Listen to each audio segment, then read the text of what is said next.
আসসালামু আলাইকুম রহমতুল্লাহ। Welcome to my channel learning Excel with mister Zahid.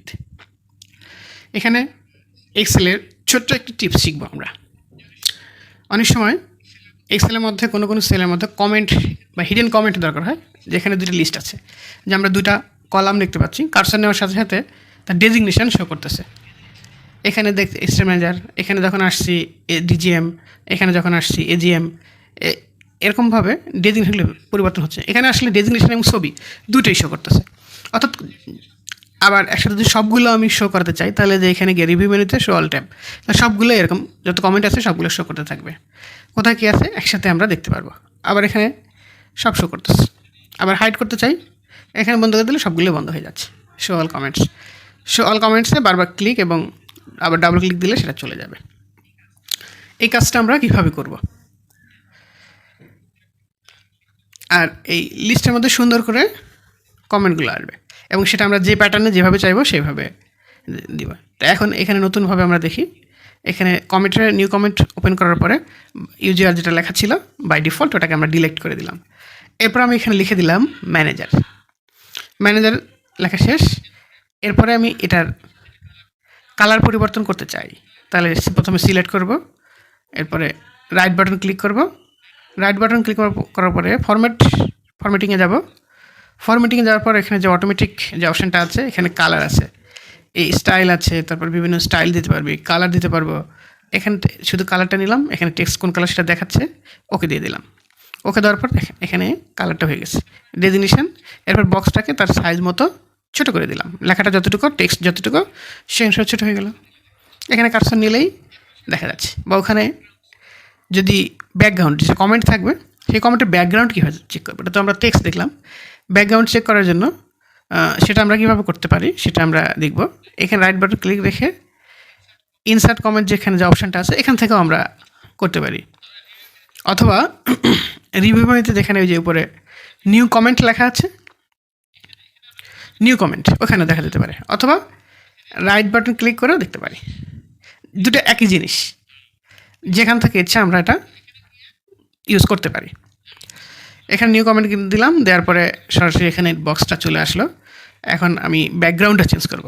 Background change করার জন্য এই যে মার্জিনে আসলাম, আসার পরে যখন একটা তীরের মতো হবে তখন রাইট বাটন ক্লিক করে ফরম্যাটে গেলাম। ফরম্যাটে গেলে এখানে তো টেক্সট না গিয়ে আমরা ওই যে কাস্টমার লাইনে গিয়ে যাবো, এরপরে যে কালারটা দিব সেই কালারটা ব্যাকগ্রাউন্ড কালার হিসেবে হয়ে যাবে। ওকে করে দিলাম, দেখেন অর্থাৎ ব্যাকগ্রাউন্ড কালারটা হয়ে গেছে। এখানে ইচ্ছা মতো টেক্সট দিতে পারি, সাইজ পরিবর্তন করতে পারি, অর্থাৎ আমার প্রয়োজন এবং আমার ইচ্ছা মতো সেই কাজগুলো করব। এবার এখানে আমরা দেখতে পাচ্ছি ডেজিগনেশন এবং পিকচারও আছে। তো দুইটা একসাথে আমরা কীভাবে দিতে পারি, আরেকটাতে আমরা উদাহরণ হিসেবে দেখলাম।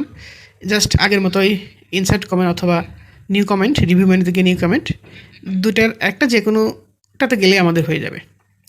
তো আমরা এই যে আলী নাম যেটা আছে সেখানে আমি আবার একটা কমেন্ট বা পিকচার অ্যাড করে দেখাবো। রাইট বাটন ক্লিক করে আসলাম, ইনসার্ট কমেন্ট যেখানে আসলো কমেন্ট চলে আসছে। যে ইউজার যেটা লেখা আছে ইউজারটাকে আমি এখানে ডিলিট করে দিলাম। ডিলিট করার পরে এখানে লিখলাম সিনিয়র ম্যানেজার। সিনিয়র ম্যানেজার লেখার পরে এটাকে রাইট বাটন ক্লিক করলাম, বর্ডারে ইনসার্ট দিলাম। এখানে যে লাইন অ্যান্ড কালার যেটা ছিল, লাইন অ্যান্ড কালার আছে, অ্যালাইন আছে, ফন্ট আছে, প্রোটেকশন আছে, বিভিন্ন অপশান এখানে দেখতে পাচ্ছি। বিভিন্ন অপশান আছে এখানে, এক ঘন্টা কী কাজ আমরা এরকমভাবে দেখে নিতে পারবো। এর মধ্যে কালার অ্যান্ড এজ যেখানে আছে ঠিক সেখানে যাবে। সেখানে যে ব্যাকগ্রাউন্ড চেঞ্জ করার অপশান আছে, কিন্তু আমি ব্যাকগ্রাউন্ড চেঞ্জ না করে ছবি দেবো, এই জন্য ফিল ইফেক্টে দিয়ে দিব। ফিল ইফেক্টে দেওয়ার পরে এখানে অনেকগুলো অপশান আছে, এগুলো আমরা দেখে নিব। টেক্সচার আছে, প্যাটার্ন আছে, আমরা নেব পিকচারটা। যেহেতু পিকচার নেব আমরা এখানে পিকচারে গেলাম। পিকচারে যাওয়ার পরে সিলেক্ট পিকচার দিলে সে একটু সময় নেবে। অপশান আছে এখানে, অনলাইন থেকে নিতে পারবি, ফাইল থেকে নিতে পারবি। আমি ফর্ম ফাইল থেকে নিলাম। আমার যে ফাইলটা আছে এখানে একটা ছবি আছে, ছবিটাকে জাস্ট এখানে ইনসার্ট দিয়ে দিলাম, তারপরে ওকে দিয়ে দিলাম, আবার ওকে দিয়ে দিলাম। এই যে এখন ছবিটা চলে আসছে। এখানে এই ছবিটাকে যেহেতু একটু সাইজ আছে বা সাইজ মতো আমি নিলাম, সে ইচ্ছা মতো যেভাবে টেনে এদিকে ওদিকে নিয়ে একটা সাইজ মতো ছবিটাকে নিয়ে নিলাম।